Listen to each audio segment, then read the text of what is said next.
I'm gonna lose my mind. I can't ever turn you loose. If I do, I'm gonna lose my ya-ya. Well, I can't turn you loose for nobody. Cause I love you, baby, yes I do. Now, ooh, baby, hip shaking, mama, I love you. And I do anything for you. Gonna give you anything you don't. I'm gonna give you everything you want. Gotta keep on holding on. Gotta tell you. Everybody got to know, yeah.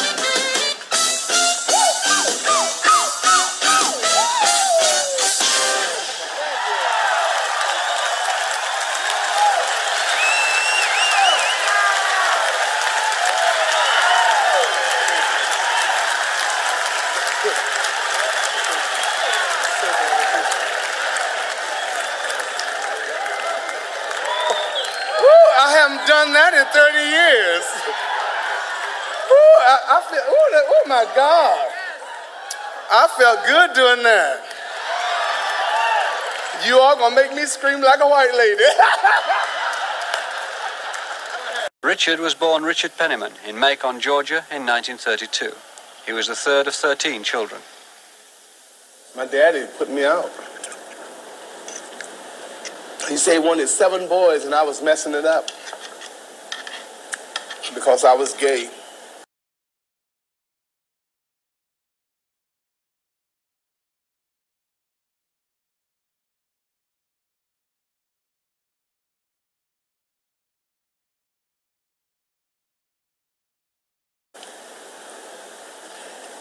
He put me out. He told me I had to do what he wanted me to say do or else get out. And so I didn't do what he said. I got out. Many of your early songs were later recorded quite successfully by white artists. That's right. At the time, that make you bitter? Yes. When it first happened, I was very bitter because I felt that they was trying to stop my sales, you know, because they threw them right on me because Elvis was thrown on me immediately when I came out because the white girls and white guys had just started screaming, Little Richard, and all of a sudden here Elvis come out on me. Then after a while, Pat Boone recorded Tutti Frutti, and he came out on me and outsold me with my own song. Then I came back with Long Tall Sally, but he couldn't get that duck back in the alley good, so he didn't bother me there. I beat him through that. Yeah. It's just amazing. All the rock stars that we have now were influenced by you. By me, yes. They really were. Mick Jagger. The Beatles started with me. Brian Epstein brought me to Liverpool, and when I got there, he had these 4 guys. He said, I want them to meet you because they never met no famous person before. And the Beatles, they just held my hand. Paul pulled my finger. John laid on my shoulders. They just took me over, and I liked it every minute of it.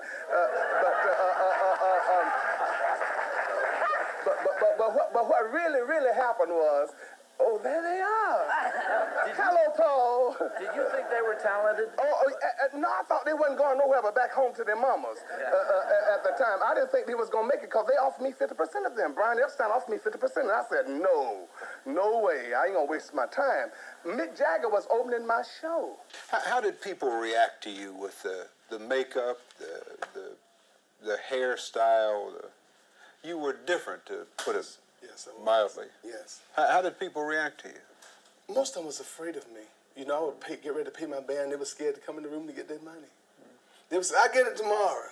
I get it this evening. They were scared of me, you know, all the eyelashes. I was wild looking. I would look at the band boy and say, ooh, I'll get mine next week.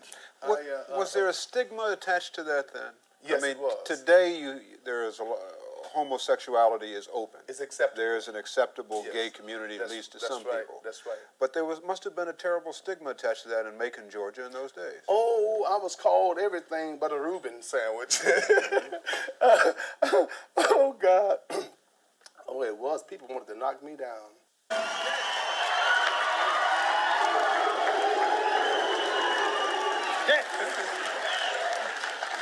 You're way overdue. Yes.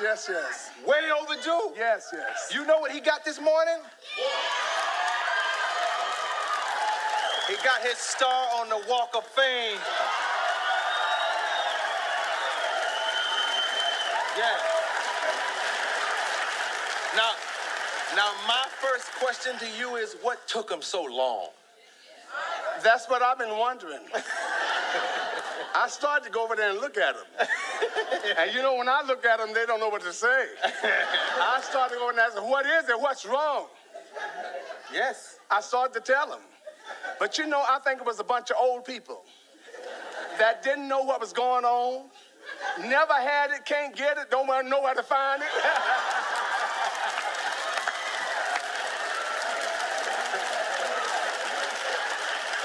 And what they did, they just didn't put my vote in. But I got it now, and they can't take it back. Yes.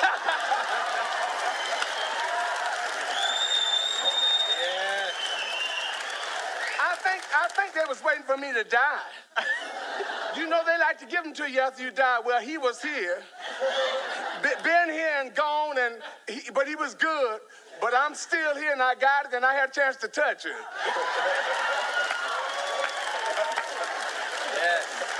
Because you know what?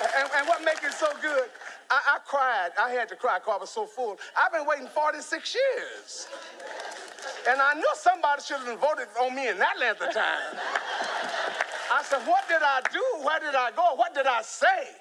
And so finally, they put me down in the ground, not in the box. You know what? They are lucky they did because they don't want you to come read them. No, they don't. Oh. They don't. They don't. Ooh. No, they don't, because I know how to do it. I give them 2 snaps and a broken wrist.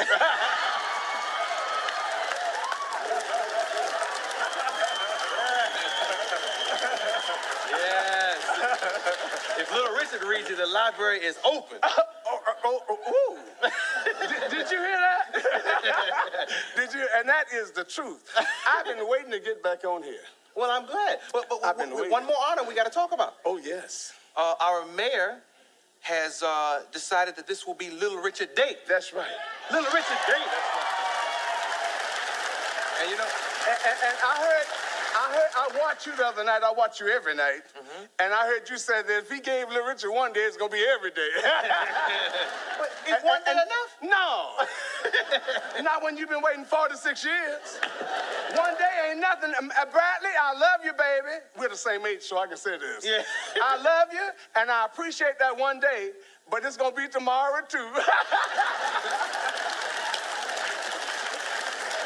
I really appreciate it. You know, when you've been singing 46 years and you're the architect of rock and roll, and they don't even want to give you credit for that.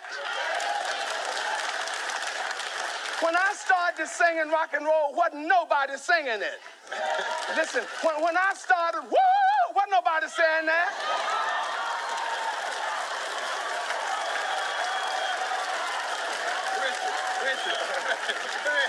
Wasn't nobody saying it. wait, we're about to have church. That's right.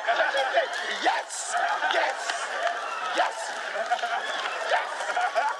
See, when I started, woo, they weren't saying that. They were saying, woo, woo, woo. You understand me? And when I was wop, babaloo, babalop, wasn't nobody doing that. So what you're saying, basically in a nutshell, you're saying that you haven't gotten the credit you deserve. I have never gotten it. They always wanted to give it. See, I'm black, and I am not a racist. I didn't know you was black. Oh. Oh, let's take a commercial. I didn't know you. No, I'm just kidding. Being a black singer out of Georgia, which I love my hometown, Macon, Georgia, is one of the greatest places in the world. And Detroit. And Detroit.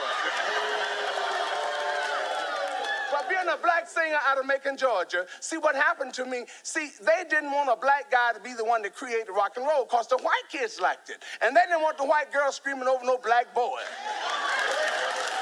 And by me being a black guy and a good-looking black guy.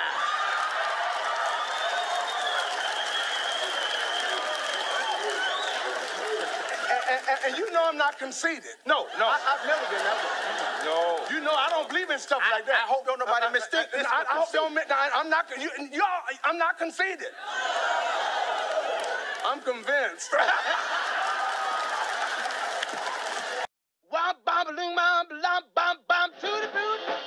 Little Richard, born Richard Penniman in Macon, Georgia in 1932, was one of the founding fathers of rock and roll. Good golly, Miss Molly, sure like the ball.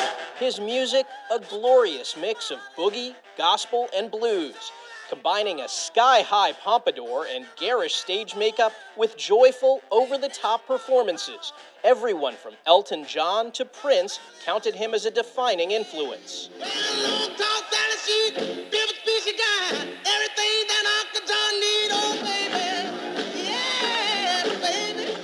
Little Richard sold out the Apollo Theater nearly a dozen times at the height of his career in the mid-50s. But in 1957, he walked away from show business to become a preacher. He returned in the 60s, performing sold-out shows for decades, named to the Rock and Roll Hall of Fame in its first class in 1986. Little Richard was 87 years old.